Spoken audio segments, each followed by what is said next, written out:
hay marea. Bueno, y sigue la gaita, como veis. Yo me siento muy gallego, ¿verdad? Pues la rianjera es una cosa que ponemos constantemente, ¿verdad?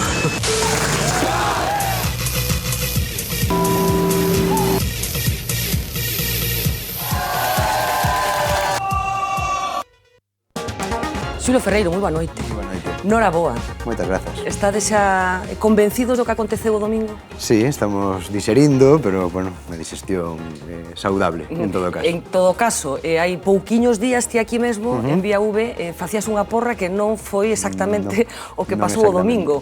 Por que pensabas que Negreira podía ser a forza máis votada? Bueno, é dicir, as cosas cambiaron moi rápido nesta campaña, non? Día a día nos notábamos que a marea iba subindo, día a día de campaña, desde o día 1 foi todo cara arriba, non? As nosas expectativas, as sensacións na rúa, esa era a foto de mércores para min, a lo mellor o sábado teria dito outra cousa diferente e desde logo domingo algo bastante diferente, non?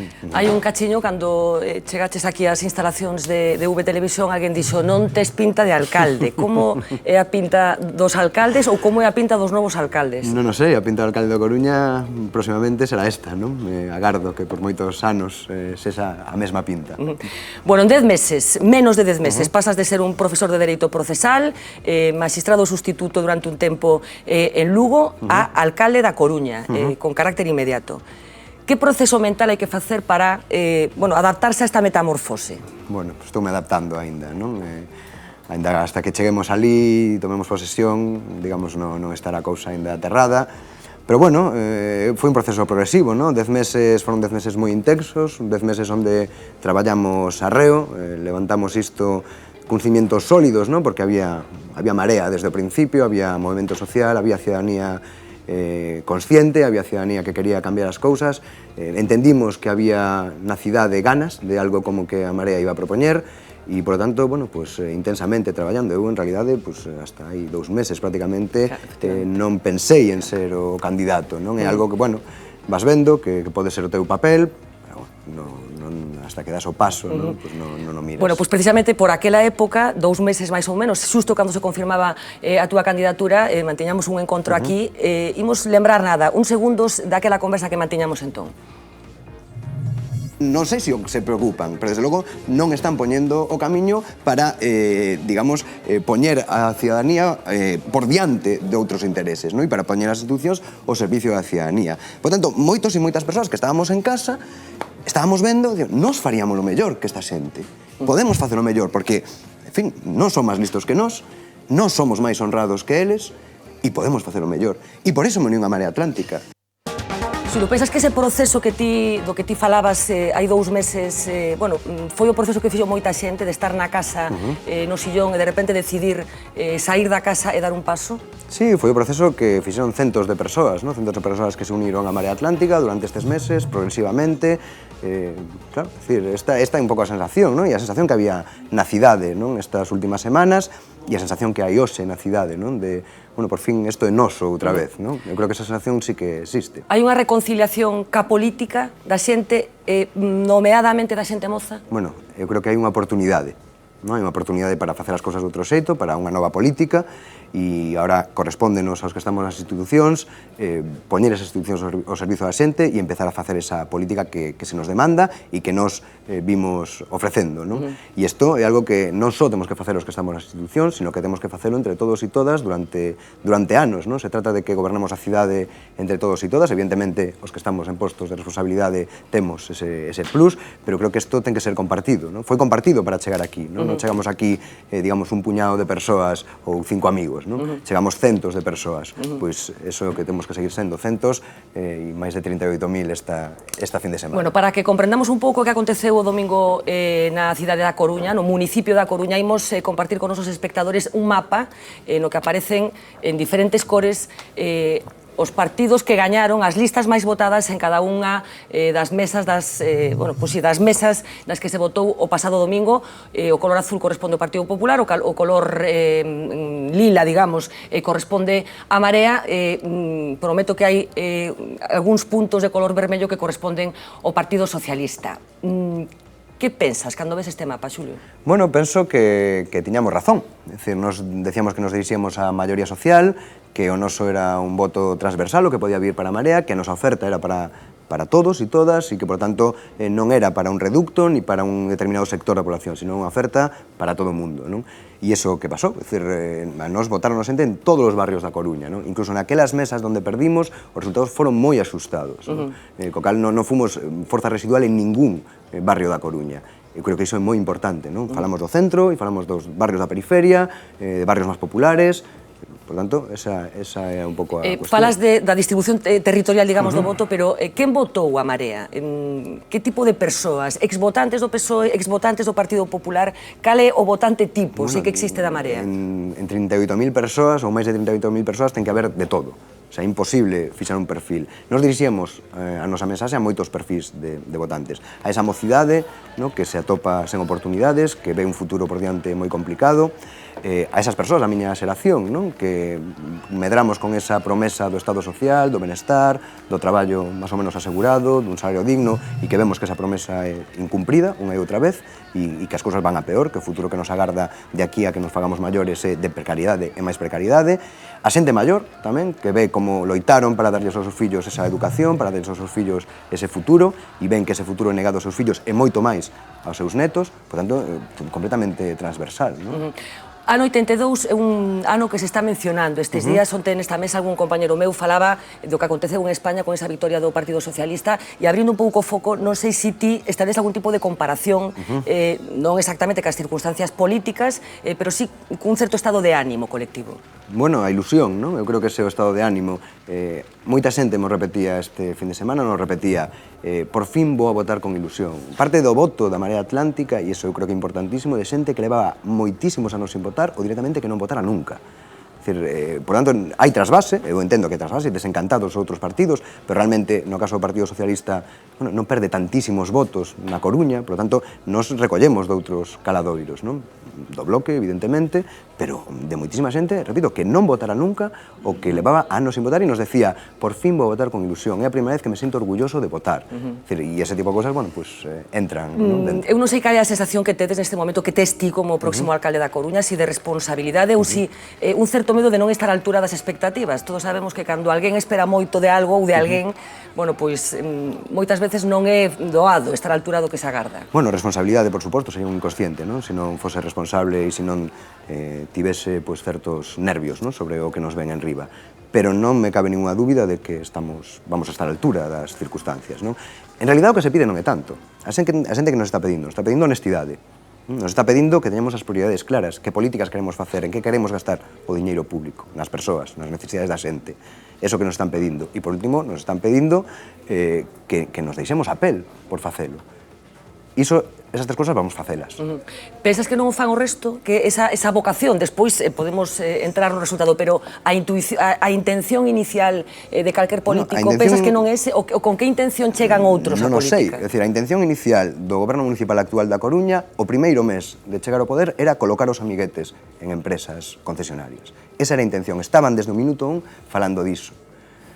Chegaban para iso, realmente, para mellorar a vida da xente?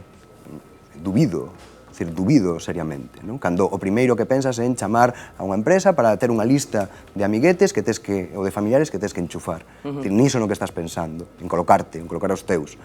Iso é moi sintomático, de como se chega ás institucións moitas veces.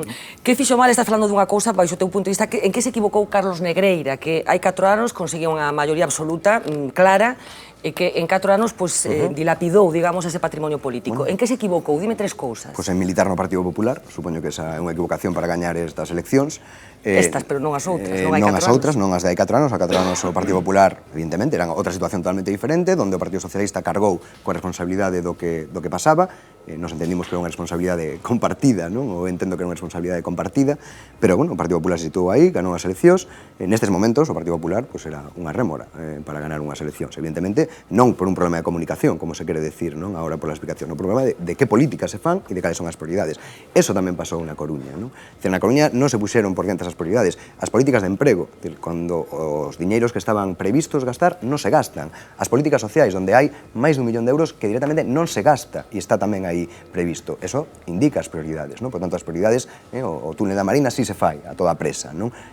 Non digo que sea unha obra que este mal feita, digo que a prioridade, a lo mellor da cidade, non era esta, nestes momentos. E en terceiro lugar, prioridades, Partido Popular, e a opacidade e a falta de transparencia que deriva en casos de corrupción, en unha sombra de sospeita permanente sobre o goberno local da Coruña. Que nivel de coñecemento tedes do funcionamento dunha administración tan complicada como un concello? Tiña por aquí o dato, hai centos de funcionarios, de traballadores vencellados á institución municipal, bueno, cas súas dinámicas, cas súa forma de traballar. Eu non sei que grado de coñecemento, insisto, tedes de como funciona un concello da dimensión do Concello da Coruña. E unha segunda pregunta vencellada con esta, falabas antes da colocación de amiguetes por parte do Partido Popular en torno a un alcalde, en torno a un grupo de goberno dun concello, hai asesores, cargos de confianza. Eu non sei como ides facer a selección deses cargos, se tamén van ser xente vencellada a vos, amigos vosos, digamos, ou vai haber outros procesos de selección máis independentes, digamos. Ben, en canto á primeira pregunta, hai xente dentro da Marea Atlántica que traballa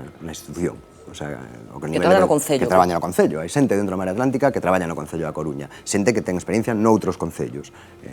Temos experiencia tamén algúns noutras administracións. Por tanto, bueno, a maquinaria administrativa, a dimensión é importante, efectivamente, pero creo que está controlado, máis ou menos.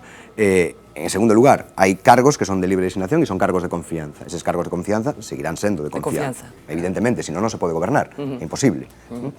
Ahora ben, o que pasou que este goberno estendeu esa libre designación máis alá do razonable. Por tanto, nos tenemos que ir tamén á profesionalización de certas áreas de actuación. Bueno, vos presentastes un programa moi detallado, a verdade é que, sendo honestas, hai que decir que o programa probablemente máis detallado dos que concurrirán a estas eleccións, exactamente o título do programa era 99 medidas para 99%. A que 1% deixades fora? Ben, a ferramenta do 99 contra 1% é unha ferramenta simbólica, evidentemente, unha metáfora. Quen é 1%? A metáfora do 1% remite a aqueles que gobernan sin presentarse ás eleccións.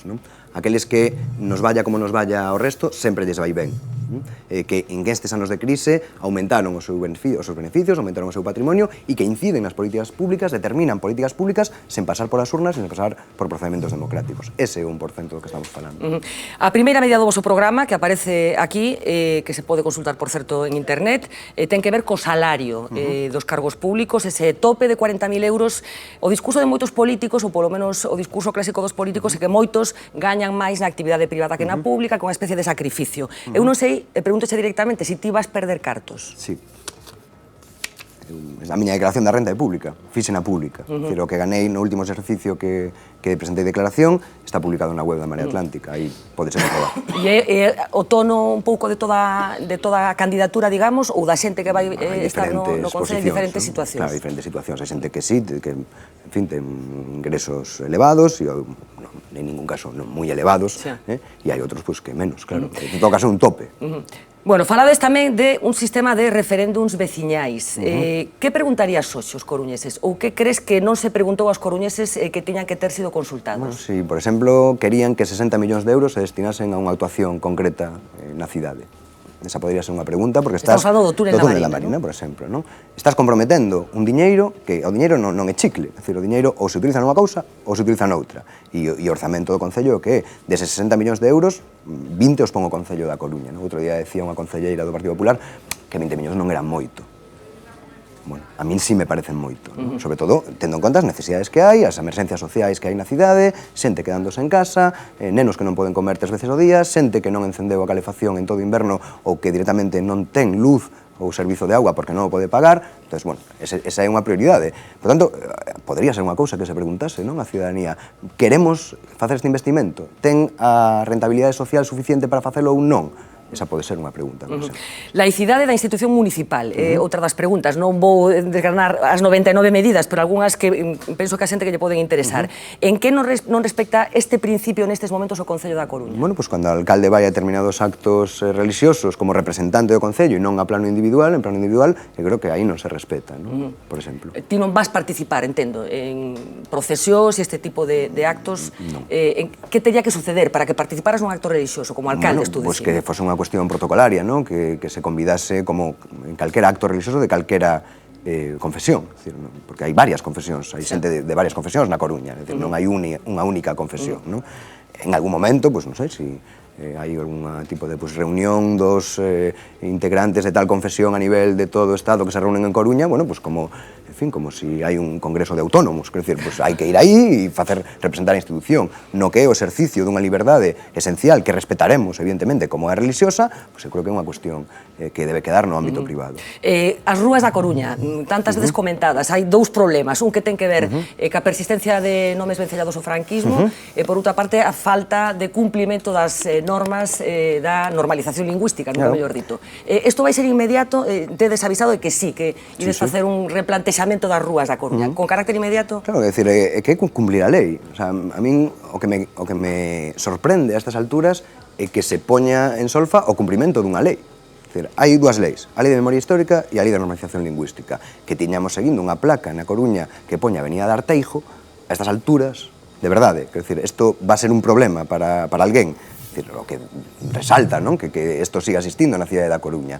E o mesmo coa Lei de Memoria Histórica, non? Que teñamos unha rúa dedicada á División Azul, que era parte do exército de Hitler. O sea, realmente, isto é un escándalo para alguén. Cumprir a lei, algo que non debería ser considerado nin revolucionario nin rompedor, cumprir a lei, simplemente. Paralización dos desafiuzamentos. É algo que iba en varios programas de algunhas das mareas, por chamarlle de algún xeito, que triunfaron o pasado domingo. Estou pensando en Manuela Carmena, bueno, especializada no mesmo eido ca ti, que xa dixo nas últimas horas que xa mantivera contactos con xuíces e tal para buscar, bueno, pois, armazón legal, digamos, para que isto se produza. Eu non sei se ti tiveches ocasión de establecerse algún tipo de contacto para trasladar unha medida semellante aquí a cidade da Coruña. Non co Poder Judicial na Coruña, poderá falarse. O que pasa é que na Coruña hai un problema primeiro, é dicir, é que o Concello está botando xente da súa casa para realizar determinadas actuacións urbanísticas en contra da vontade dos veciños e das veciñas, non? O caso de Elviña, por exemplo, non? Pois aí, evidente, o Concello é o primeiro que pode dicir non vou botar a ninguén máis da súa casa aquí, se non hai acordo cos veciños. É dicir, esa é unha medida que se pode aplicar xa, evidentemente, o primeiro día, simplemente por inacción, non, neste caso. Que relación ides manter cos bancos? Porque tamén aparecen os bancos, determinados bancos que practican determinadas cousas, porque aquí entramos nunha cuestión peliaguda, os bancos son necesarios para o funcionamento do sistema, e eu non sei que relación queredes manter como Concello da Coruña cas institucións financeiras. Os bancos son necesarios para o mantemento do sistema financiero, do sistema económico, pero os bancos eu creo que teñen que ter en conta a repercusión social das decisións que toman. Cando os bancos botan xente das súas casas para aumentar o seu parque de vivendas baleiras, non están tendo en conta a responsabilidade que lles toca, non? E, por tanto, o Concello da Coruña aí debe poñerse ao lado da cidadanía, non? É dicir, bueno, pois vostedes que teñen esta actuación irresponsable e en contra dos intereses da maioría non van a topar un cliente no Concello da Coruña. Punto e fin. É o que facemos todos cando consumimos, non? Cando consumimos decimos, pois eu esta marca a compro sí ou non, polos valores que me oferta ou polo que sexa, non? Eu non entro en determinadas tendas porque entendo que a miña función como consumidor tamén é facer política do consumo. O Concello da Coruña, a hora de contratar servizos con alguén e manter contas bancarias con alguén, tamén debe actuar así, en defensa dos seus veciños e veciñas. Nesa lista, na lista dos tachados, digamos, sodes conscientes de que vai haber grandes nomes. Bueno, pero o que se pretende non é tachalos, o que se pretende é que actúen responsablemente. Mudar o comportamento deles. Efectivamente, o Concello, como as institucións públicas, ten que ser unha couraza para defender os seus cidadáns. O que non podemos facer que sempre as institucións se poñan do lado do poderoso. As institucións teñen que estar do lado de que nos vota, que son os veciños e as veciñas. E como nos poñemos do lado que nos vota, pois teremos que utilizar a fortaleza pouca ou moita que teña a institución, nese caso o Concello, para solucionar os problemas da xente. E isto eu creo que é un posicionamento claro, é dicir, entre vos, cidadáns, e vos, bancos, vamos a ser os cidadáns. Renda social, outro dos grandes asuntos tamén destes tempos, hoxe mesmo, bueno, coñecíamos o último informe do Instituto Nacional de Estadística que sigue dicindo que as cousas non están ben en España. Hai cartos no Concello da Coruña para pagar esta renda que, polo que teño entendido, iría xente que non pode chegar ao Risga, creo que é unha cousa. Sí, a xente que non pode chegar ao Risga, que non cumple os requisitos do Risga, pero que non chega a ese nivel de renta, pois o Concello complementaría as súas rentas existentes hasta chegar a ese nivel que entendemos que é o mínimo de subsistencia, non? Que non haxa na Coruña ninguna persoa, polo tanto, que pase fame. É que tampouco me parece algo tan raro. Nos valoramos en 4 millóns de euros, non? Nun orzamento de 250 millóns como é o do Concello da Coruña, que entendemos que se pode ampliar. Bueno, nos establecemos un aforro de 1 millón de euros no salario dos concelleiros, concelleiras e asesores. pois xa temos un 25% aí, non? Falas de xente na Coruña que pasa fame. Sodes coñecedores de casos concretos de xente que está pasando fame nestes momentos? Claro. Bueno, creo que calquera que este na rúa sabe o que pasa. Calquera que vaya aos bancos de alimentos e vexa as colas sabe o que pasa. Claro, hai que estar aí, hai que ir, hai que pasar por diante, hai que ver, non? Eu vexo no supermercado debaixo da miña casa como a xente do banco de alimentos está día sí, día tamén pedindo comida. Será porque esa comida despois vai a xente, pero que hai barrios, non, da cidade onde hai colas no banco de alimentos. Varias auditorías nos Tián, Smart City, no propio Concello. Que agardades a topar? Tedes moitas sospeitas do que aconteceu nestes tempos no Concello da Coruña e, en calquer caso, as sospeitas ata onde van cara atrás? Bueno, até o que atopemos, non? Pero non agrademos que non atopemos nada. Eu quero pensar que non vamos a topar nada. O que sí, hai que facer un exercicio de transparencia e decirle a xente o que hai, cal é a situación, en que se están gastando os cartos da Smart City, por exemplo. Para que serven? Pois eso é algo que hai que decir, non? Porque é que na Coruña, realmente, unha das medidas estrellas deste Concello, ninguén sabe para que serve o Smart City, non? Non sei se porque non se comunicou ben ou porque non sirve directamente para nada, pero non hai un coñecemento na cidade de para que serve isto. Bueno, pois, e estánse gastando cantidades inxentes de diñeiro nisto, non? Máis de 10 millóns de euros se a memoria non me falle. Por lo tanto, aí hai que, creo que a cidadanía merece coñecer eses datos. Eu non sei se Xulio Ferreiro considera que é un alcalde nacionalista. O segundo, se non me fallan as contas, que tería a Coruña despois de Domingo Merino. Bueno, non me presento por unha forza nacionalista. Sí, pero ti te consideras un alcalde nacionalista? Eu, non vou a exercer como alcalde nacionalista, digamos, non é a miña función. Tamén depende do que entendamos por nacionalista, de cal é a función dun alcalde nacionalista. Eu sí son nacionalista, nunca ocultei, e sería alcalde. O digo por algo, porque onte Antón Sánchez, como todos sabemos, deputado da Alternativa Galega de Esquerdas, falaba de Martiño Noriega e falaba del deste xeito. Martiño Noriega vence en Santiago de Compostela a principal aposta de Núñez Feijóo con Agustín Hernández e queremos que é moi simbólico na capital do país, que haxa outra vez despois de 79 anos un alcalde nacionalista. Bueno, Antón Sánchez destaca, digamos, bueno, pois, o carácter nacionalista de Martiño Noriega, que procede da mesma casa que ti. Eu non sei, falando desa casa, que sentimento tes hoxe en relación co que está pasando co Bloque?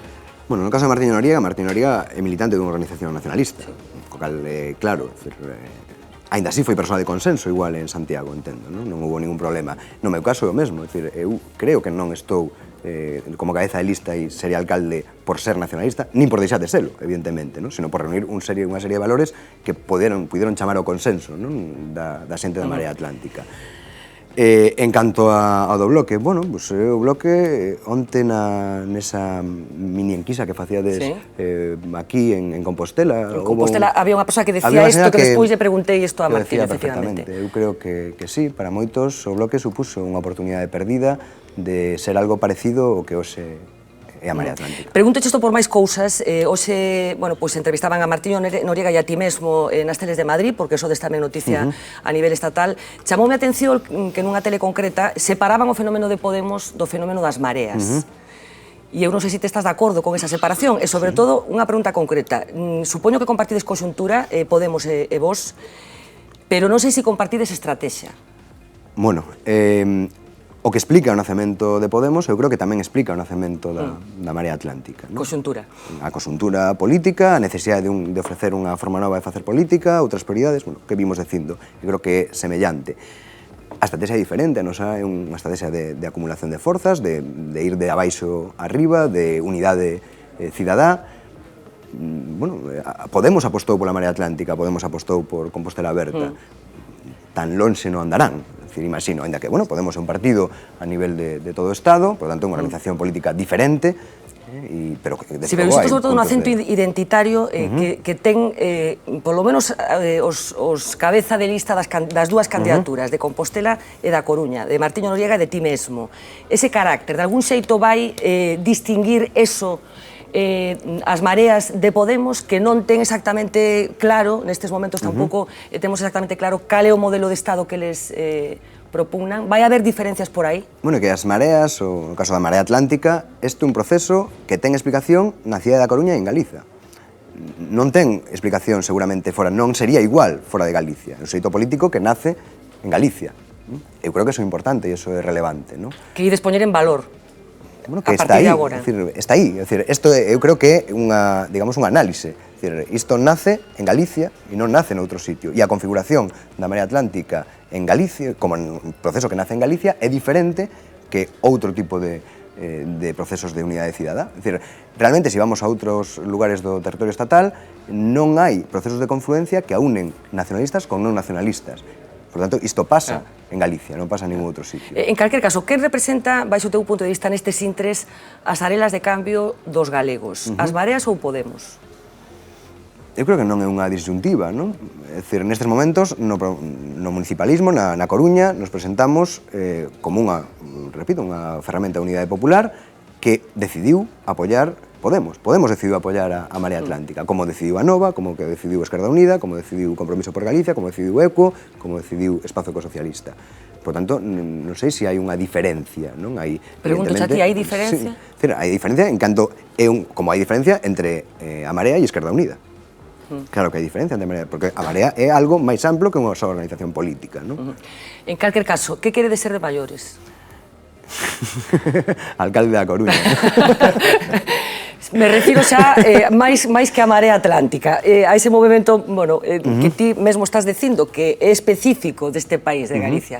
Que queredes ser? Non Porque sei. van pasar moitas cousas nos próximos meses. Van pasar cousas, evidentemente. E hai que tedes que tomar decisións, supoño. Sí, eu creo que hai que ter sentidiño tamén nisto, non? É dicir, a Marea Atlántica tivo éxito tamén porque se cociñou a lume lento. Tivo éxito, bueno, todo lento que Sí, son 10 meses. efectivamente, ibache decir. Bueno, pero os tempos non teñen nada que ver cos que eran. Os tempos, evidentemente, son outros, pero se comparamos a Marea Atlántica con calquera outro proceso máis ou menos semellante de Galicia, nos fomos os primeiros, non? E iso eu creo que explica en parte o éxito da Marea Atlántica. Nos estamos centrados ahora no que temos que estar centrados, que no Concello da Coruña, en gobernar a cidade da Coruña e en facelo ben. Bueno, pero alguna conversa está destendo xa, para falar do futuro inmediato, do futuro próximo, non inmediato. Non hai conversas. Non hai conversas. Non hai conversas. As mismas que houve até agora. Nós até agora colaboramos con estes procesos municipalistas. Con unha colaboración en pé de igualdade, de código aberto, compartir iniciativas, compartir proxectos, compartir metodoloxías, compartir códigos éticos, e mesmo o nome. O nome xurde da Coruña, pero se replica. No, acaba se convertindo nas mareas. E acaba convertíndose no xenérico, incluso, pese a que hai Ourense en común, Ferrol en común, etc. Por certo, o pai da criatura Manuel Rivas? Do nome? Do nome. Sí, sen sabelo, sí. Sen sabelo? Sen sabelo, sí. El dixo nunha tertulia en Galiza no Cero, se non lembro mal, que había que crear unha marea atlántica, foi algo como simbólico, non? Nos collimos ese nome e o pusemos nun circuliño azul. Bueno, vou empezar a abrir a mesa, temos ainda cousas que compartir contigo, mesmo algunha enquisa pola rúa para saber exactamente que é isto de Coruña. Manuel Lago, empezo por ti. Sí, eu levo termo unha pregunta que para mí é moi relevante, non? E a pregunta é si as mareas de Coruña, de Santiago, de Ferrol, de Teo, de un montón de sitios, acadaron a pleamar xa ou todavía van seguir medrando para enfrentarse a desafíos tan relevantes como son as eleccións xerais dentro de 6 meses e as eleccións galegas. Estamos na pleamar ou aínda faltan que cantas horas? 3 horas máis para que se chegue a pleamar. Bueno, no caso da Marea Atlántica, non? No caso da Marea Atlántica nos viñamos un pouco falando disto, o camiño cara aquí, de que aínda non chegamos a todo o electorado que podíamos ter chegado. Eu creo que a Marea Atlántica ten posibilidades de medrar na cidade da Coruña. Se o facemos ben, se temos un goberno participativo, se enganchamos a xente, se demostramos que somos quen de facer outra política, creo que máis xente se va a enganchar a Marea Atlántica. Por tanto, por ese lado, creo que hai onde medrar. Por o lado por onde vas ti, é dicir, o da Marea Galega, non? Digamos. Repito, xa ten nome. Sí, bueno, a Marea Galega está un pouco por aí, non? Bueno, o que acabo de decir, repito, eu creo que a Marea Atlántica é un símbolo de como se deben facer as cousas, neste caso. A Marea Atlántica é un proceso cidadá, non nos quezamos, é dicir, un proceso que surde da cidadanía da Coruña, de xente que a mairande parte dela non militaba en ningún partido político, xente moita dela que ni sequera era activista social, simplemente profesionais comprometidos, persoas, o que decimos sempre, que estaban na súa casa e decidiron decir, xa está ben, vamos alá, vamos a facer algo, porque isto non se pode seguir aturando, xente que se comprometeu políticamente. Houve unha serie de partidos políticos que valientemente apostaron pola Marea Atlántica. E o fixeron con xenerosidade, porque non pretenderon nin liderar o proceso, nin capitalizalo. Eu creo que era imposible que o fixese, porque a forza, a potencia, a cidade da Marea é moi importante, non? Bueno, eu creo que isto nos debe decir como se deben facer as cousas de cara ao futuro, non? De cara ao futuro, os procesos de unidade popular teñen premio, eu creo, no electorado. O electorado premiou os procesos de unidade popular, castigou os partidos que non quixeron entrar en procesos de unidade popular, mesmo aqueles partidos que nun sitio sí, noutros non, foron premiados como parte dese proceso e castigados cando iban en solitario. E eu creo que isto nos indica por onde podemos ir, máis alá de fórmulas concretas. Xosé Luis Barreiro. A ver, eu vou empezar por felicitalos e por decir a sorpresa que me produceu este movimento nas 3 ciudades da provincia da Coruña, non? Tamén por afirmar que detrás deste movimento electoral, desde o meu punto de vista, soma tamén un cambio de paradigma da concepción da política, das organizacións da política, que eu teño dificultades por entender. E que, por tanto, teño sempre a desconfianza de que cando o exercicio de poder se vai asentando e empeza a establecer as súas exixencias, unha parte importante do que ahora son ilusións empezan a convertirse en inercias, empezan a convertirse en problemas cotiáns, empezan a facer outro tipo de solución. Entre outras, unha das que dis que é a primeira pregunta que che fago. Somos moi diversos, uns daqui, outros da lá, tal. Iso sempre ten unha enorme dificultade. A diversidade nos grupos de goberno, nos grupos de poder, establece unha enorme dificultade. Por qué? Porque cada vez que hai que tomar unha decisión, sobre todo son decisións de carácter sustantivo, esas diferencias se agroman.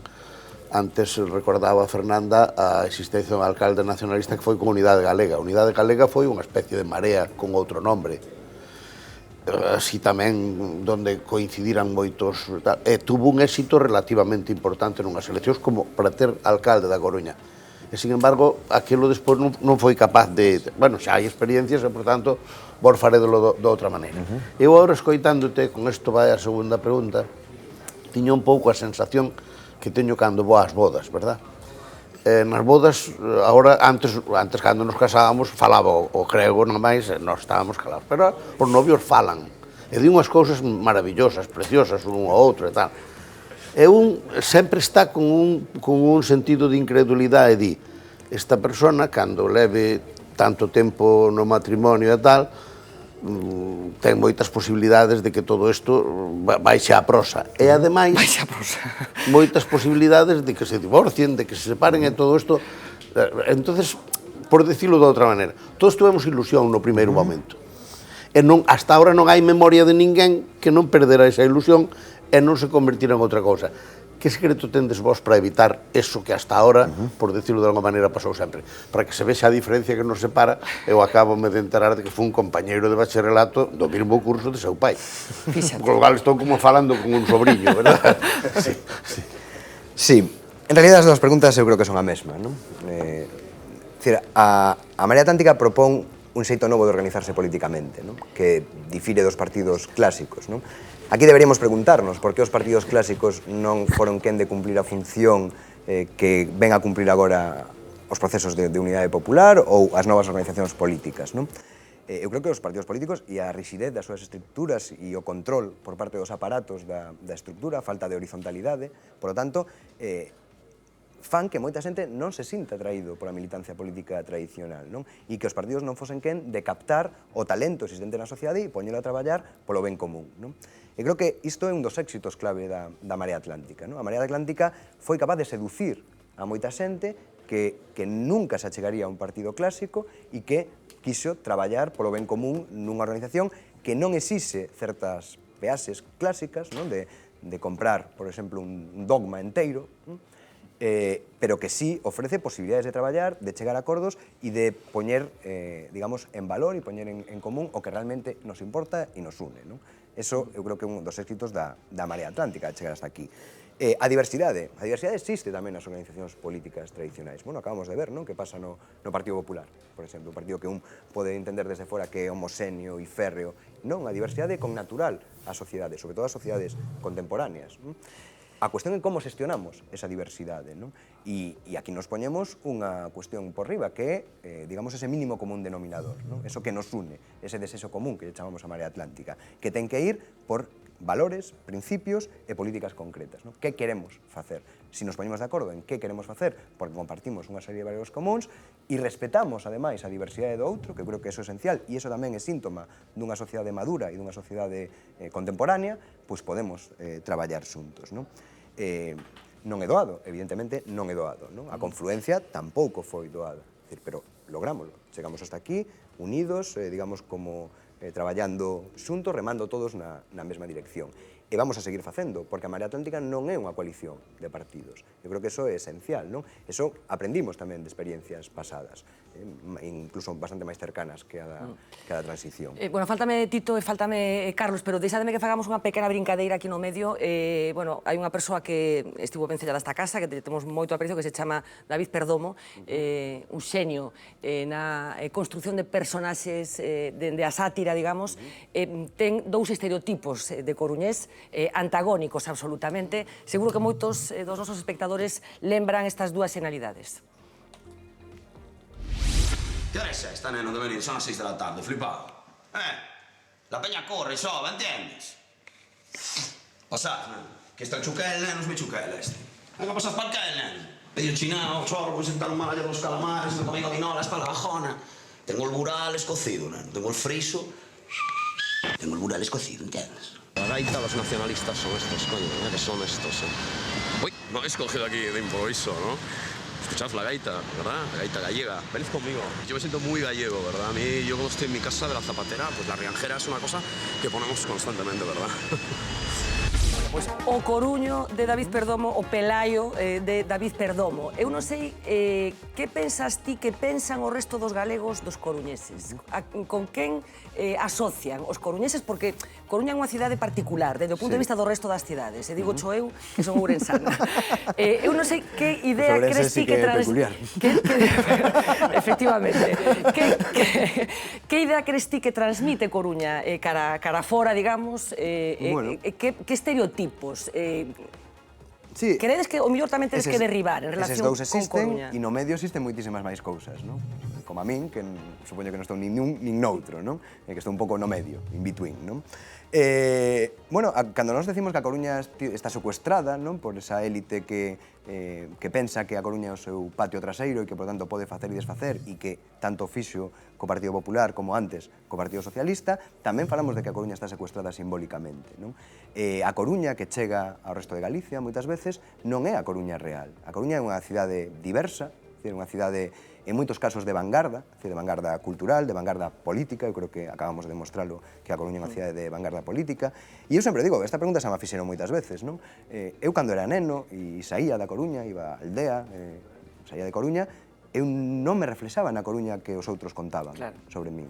Eu nací no barrio dos Mallos, pero hai unha certa coincidencia do resto das cidades galegas esa simbología que se proxectou, esa simbología que se proxectou sobre a Coruña e que non responde ao que é a Coruña real. E, de feito, cando a xente do resto de Galicia ven a vivir a Coruña, ve que a Coruña é outra cousa diferente, que non é o que nos venden fora. Aquí sodes varios coruñeses da adopción, e vedes que eso non é así.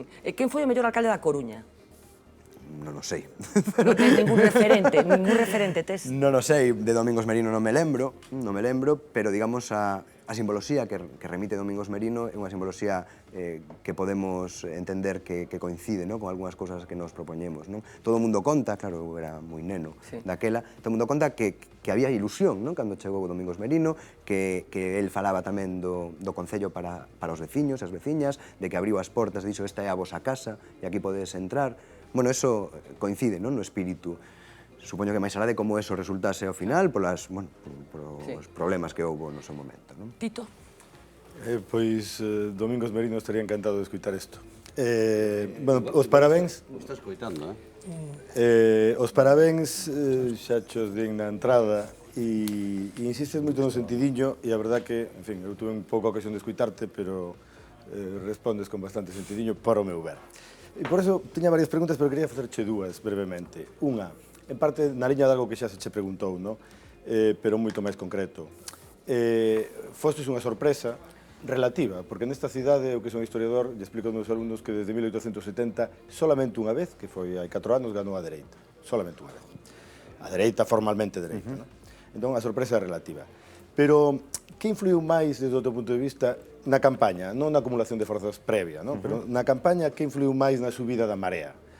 O mitin de Pablo Iglesias e de Podemos, ou somos quen do Deportivo coa camiseta ganando, e eu estuve ese día aquí e había, en fin, non é que houbera xente en 4 camiños, había xente falando por todas partes de somos quen quen de empatar e non baixar, e ao día seguinte había eleccións. Quer dizer que, en fin, os que nos dedicamos a estudiar a mobilización social sabemos que se xenera un espacio de falar, ¿no? Pois ese espacio ten moita importancia. Esa é a primeira pregunta. Que influiu máis? Somos quen do sábado ou Podemos do primeiro día de campaña? E a outra é se ten algo que ver que os que vades a ser alcaldes da Coruña, de Santiago e previsiblemente de Ferrol, nacera desos tres entre os 74 e os 75.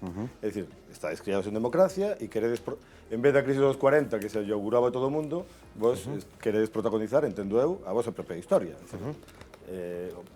Perdón, non a queredes protagonizar, estáis protagonizando a historia, porque a historia non é o pasado, é o que está pasando agora. A ti nunha segunda ten algo que ver co que está pasando, e na primeira, que é o que influiu máis desde o teu punto de vista? Como, canto a ti biches? Bueno, eu creo que influiu a campaña inteira, non? O mitin do Palesco non foi un mitin de Podemos, foi un mitin da Marea Atlántica. Xa sei. Non, eu creo que iso é importante, non? Porque efectivamente estaba Pablo, pero estaba Antón Sánchez, estaba Yolanda Díaz, estaba Rosa Martínez, aí visualizouse o que era a Marea Atlántica. Evidentemente, o reclamo de Pablo como persoa pública, pois é evidente, non o vou a negar, non? Pero foi un acto da Marea Atlántica. Dicir, ali berrouse hai Marea, ali a xente, en fin, aplaudiu tanto o candidato a Marea como a Pablo Iglesias, máis alá de que o fenómeno fan vai máis con el que comigo, evidentemente, pero foi un acto onde se visualizou o que era a Marea, foi un acto moi da Marea. A xente, cando facía cola fora, dicía, esta é a cola para o acto da Marea? Esa era a pregunta que había na Coruña. E a xente saiu do Palesco e foi a tomar as cañas por ali pola Barrera e polo centro da Coruña e falaba da Marea Atlántica. Por tanto, sí foi importante porque se visualizou a unidade, porque tivo unha repercusión mediática evidente e porque a cidade viuse hasta certo punto, digamos, interpelada, non? Por ese acto e pola ilusión desbordante que había nese acto, e iso tuvo repercusión, non? Nos aproveitamos iso, evidentemente, nos empezamos a campaña alta en ese sentido, e esa onda, pois, serviunos para seguir, pero que traballamos como animais toda a campaña. Hubo centos de persoas traballando para a Marea Atlántica, que decimos sempre, coas nosas mans, porque aquí ninguén cobrou un peso, todo foi voluntariado, xente que lle dedicou horas de non dormir, horas de non estar coa familia, pasar noites pegando cartéis, pasar noites preparando actos, repartindo os panfletos para convocar eses actos, xente que viu os actos, nos enchimos todos os actos que fixemos, todos, nos barrios, no Paraninfo, no Palesco, todos. Por lo tanto, fixemos unha moi boa campaña, eu creo. E o do sábado? O do sábado? Crees que Pois non influiu sei, algo? o sábado para mí, claro, foi un fin de semana redondo, non? Evidentemente. Non tiven que lexir. Pero esa euforia, crees que influiu algo no... Pode ser que o sentimento de orgullo colectivo, non? O sentimento de orgullo colectivo pode ser que estivese aí. Hombre, non sei, un 4 camiños me atopei a Martín Prado ao lado, non? É dicir, creo que el despois non votaría a Marea, supoño, non? Entón, en fin, ese orgullo era compartido entre moita xente, non? Concelleiro do Partido Popular. Efectivamente, concelleiro de urbanismo neste mandato, non? O Deportivo é transversal, é de todos, non? E de todas, e, por tanto, non creo que ninguén se poda apropiar del.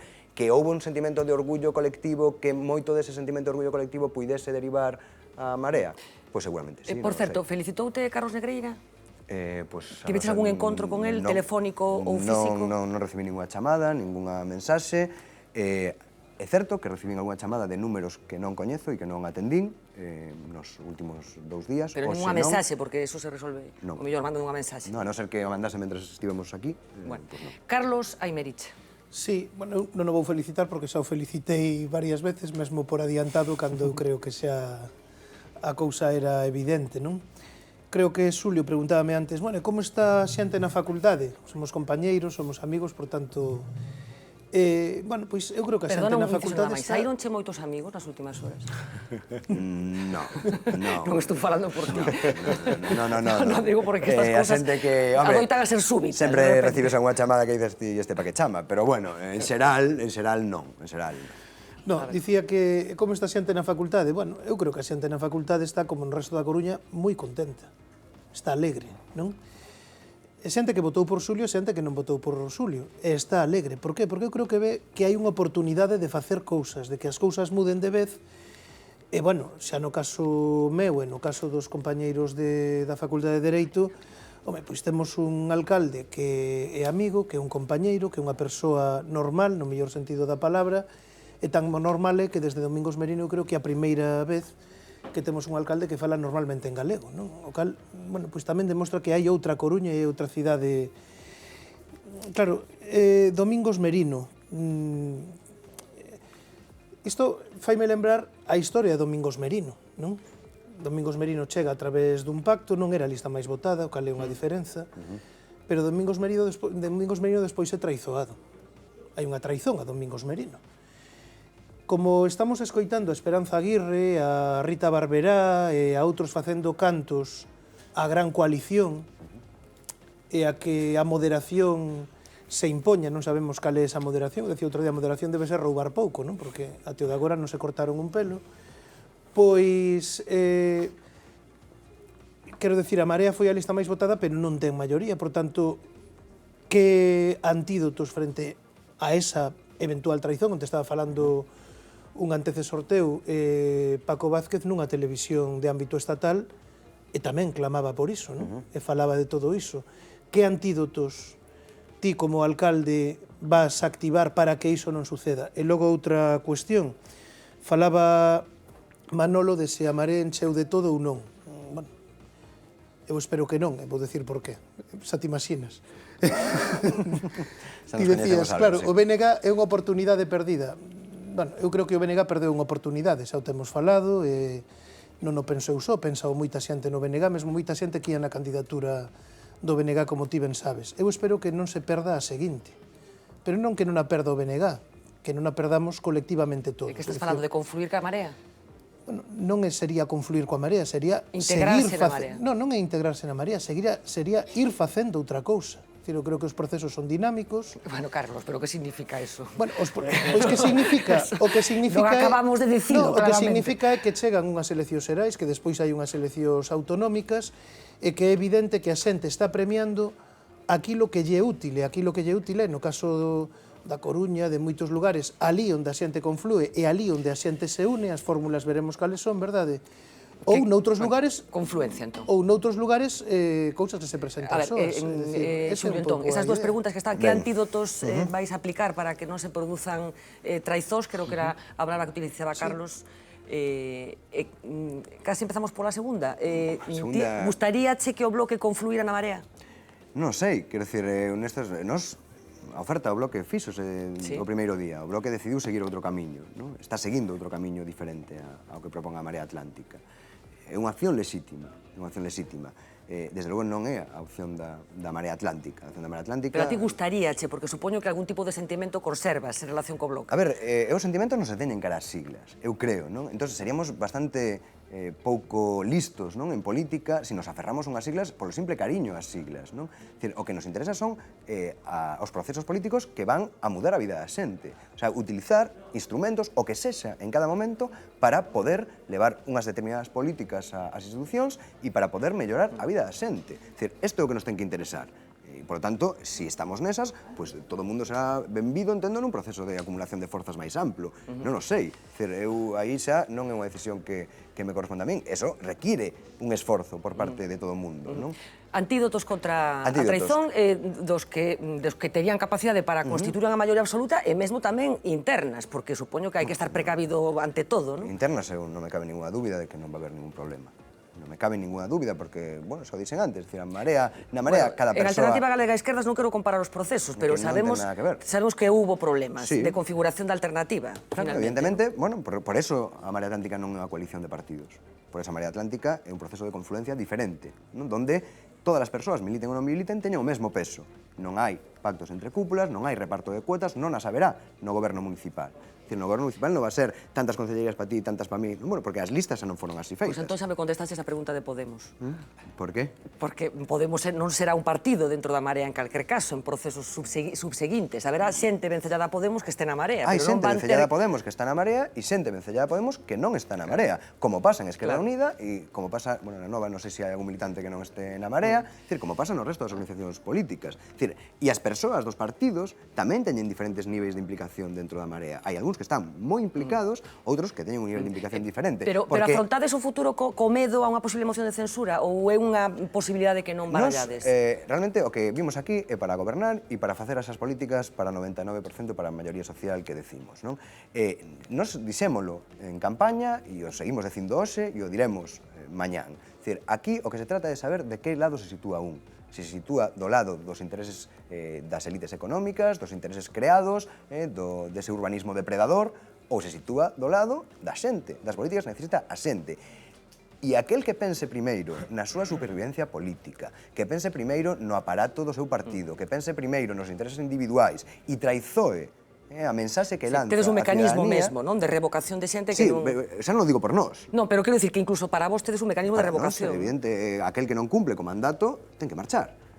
Pero eso pareceme evidente, non? O que é extraño é o que pasa agora. Bueno, nestes momentos os partidos non, teñen que apandar con alguén que non están de acordo que este aí metido, non? A responsabilidade política ten que estar aí, non? E nós témolo moi clara. Bueno, déxame rematar. E todos asinamos ese compromiso cando nos presentamos as eleccións na Marea Atlántica.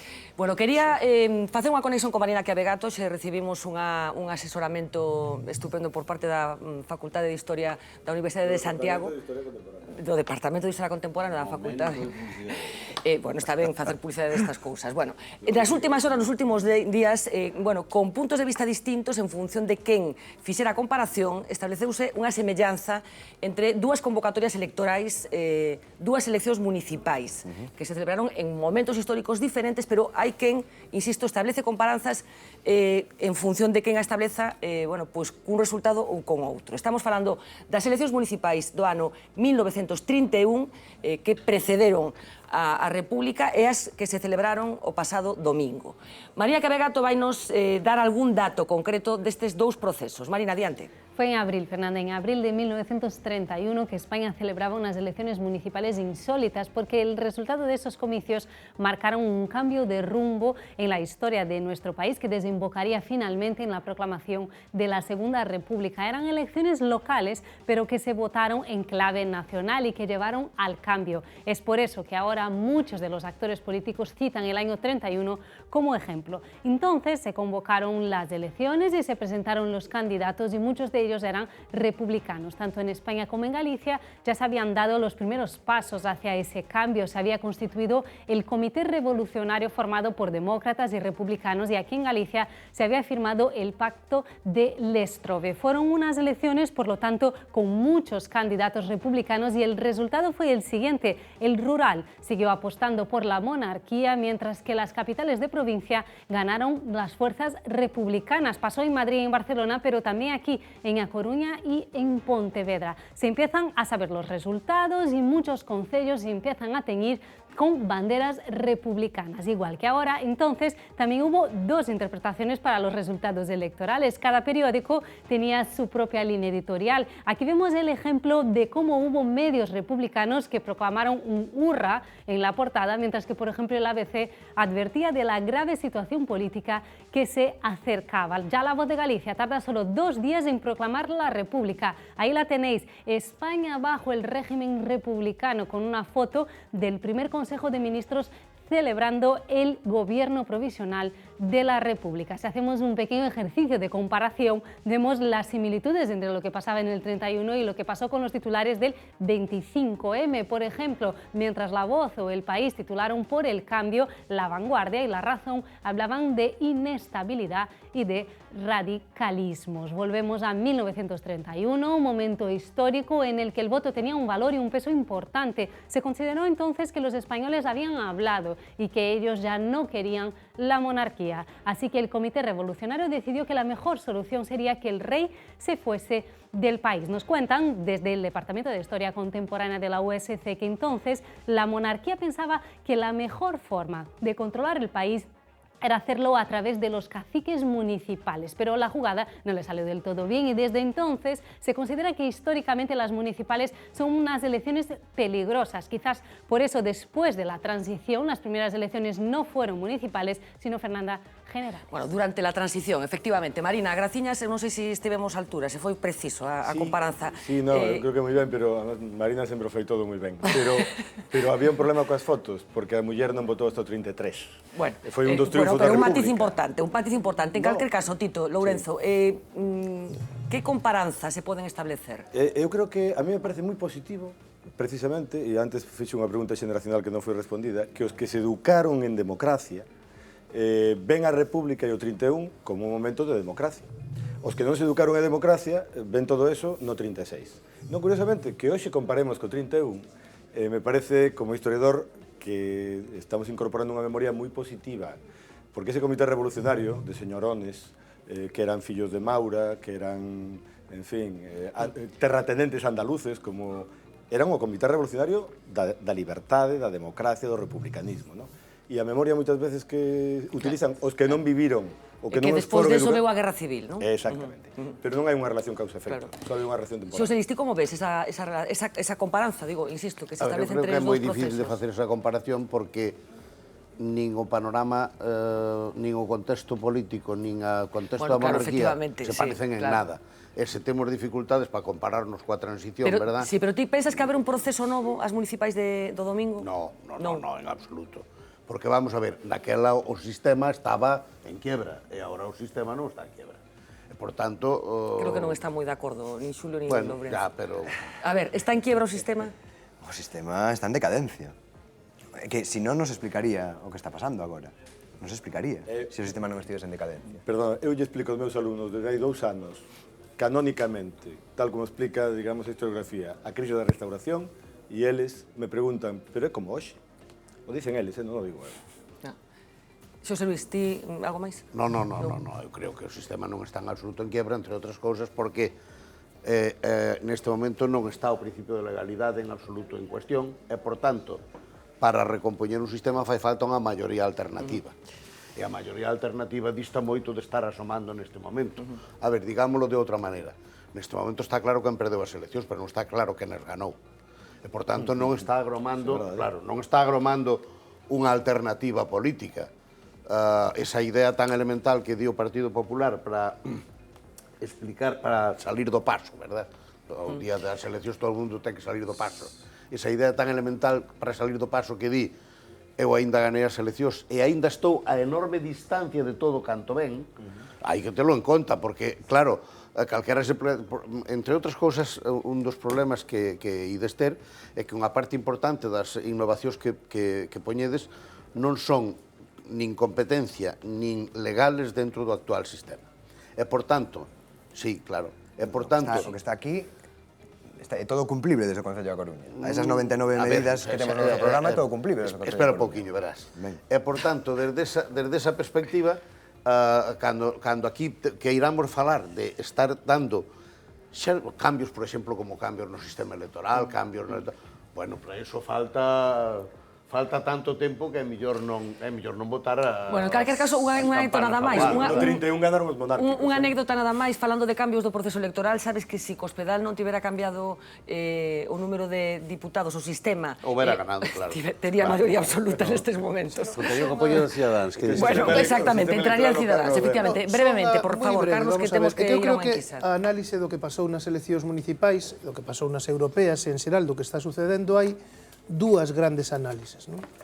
Hai quen pensa que isto é unha tormenta pasaxeira, é o que están pensando, bueno, no PP, no PSOE, quizás tamén noutros partidos, que isto pasará e volveremos outra vez, non?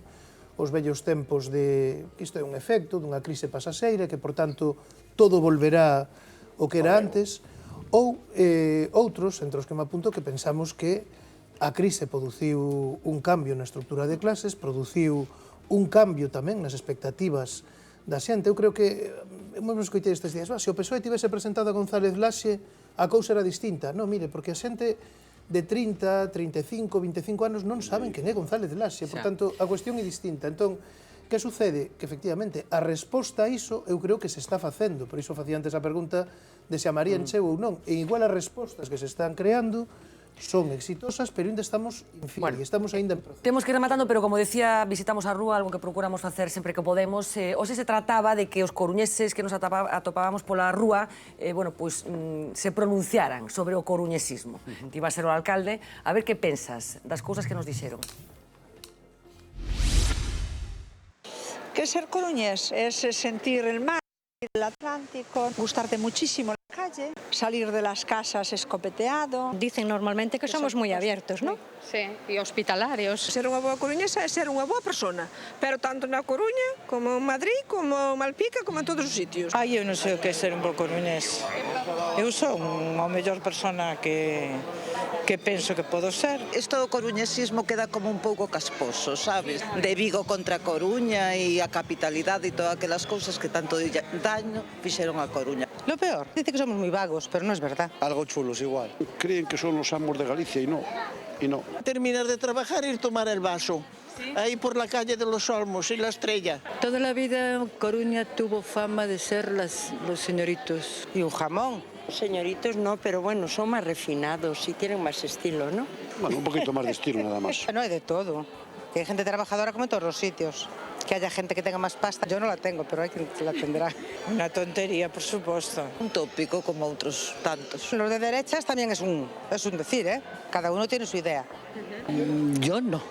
Sí.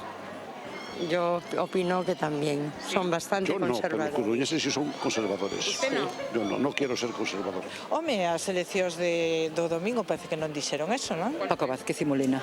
Vázquez, Francisco Vázquez. Paco Vázquez. Para mí, yo creo que ninguno, ¿eh? Esperemos que con el que viene ahora que nos vaya mucho mejor. Sí, que trabaja en Marías Vivas. No es ese. No, es de Marea Atlántica. Entendí, me dijeron que... Supongo que Paco Vázquez por aquello de que suena, pero no lo sé, no sé. Quiso ser un dios alcalde y los dioses alcaldes no tienen cabida en esta ciudad, ni ninguna, ¿eh? Losada, el de antes, hablaban bien de él. Sí, yo no sé por qué era pequeño, pero mandó aquí 8 años, algo haría bien. El que viene ahora. Va a ser el que nos toca ahora. Bueno, y Domingo Merinos tampouco foi malo. Celta no. Del Depor. Si es del Celta, que no lo diga. Pues sí. Me alegraría mucho de eso. No me importaría. Eso del Celta Deportivo solo lo hacen los tontos. No, o fútbol nun sitio, a política no outro. No, eso sí que no, ¿no? Viejas, feas, Vigo es feo, Lugo y Orense son viejas. Santiago es esencia, yo allí me siento gallega. Vigo es mar. La Coruña, pues yo diría que es una ciudad sureña en el norte. Vigo, esto es una... Vigo. Bueno, es de Galicia, cuidadiño. Más bonita es La Coruña, ¿eh? Sí. Mucho más bonita, ¿eh? Pues mira, que temos todo, sacado este nordeste que o tiñan que borrar do mapa. Porque Coruña lo tiene todo. Tiene aeropuerto, tiene puerto, tiene ferrocarril. Todo lo mejor que hay en el mundo está en Coruña, y yo incluida. Bueno, grandísimo traballo da nosa compañeira Mira Méndez. Esta enquisa, non sei que impresión sacas de todo o que acabas de escoitar. Pois que Coruña é moi diversa, non? Efectivamente. De todo. E que traballaches en Mareas Vivas. E que traballaches en Mareas Vivas, sí, a traballo tarefa que se en Mareas puxeron de Vivas. quitar o vento nordeste é moi importante. Sí, esa tamén a pide moito a miña filla. Pois se consigues... Pois se o consigues, a verdad, que seguro que tes aquí moitas maiorías por diante. Xulo Ferreiro, de verdad, moitísimas grazas por acompañarnos esta noite. Interesante conversa, moitísima sorte, un gran traballo, profundo traballo que tedes por diante. Estaremos pendentes do que acontece cas Mareas. Graciñas, moi boa noite. Boa noite.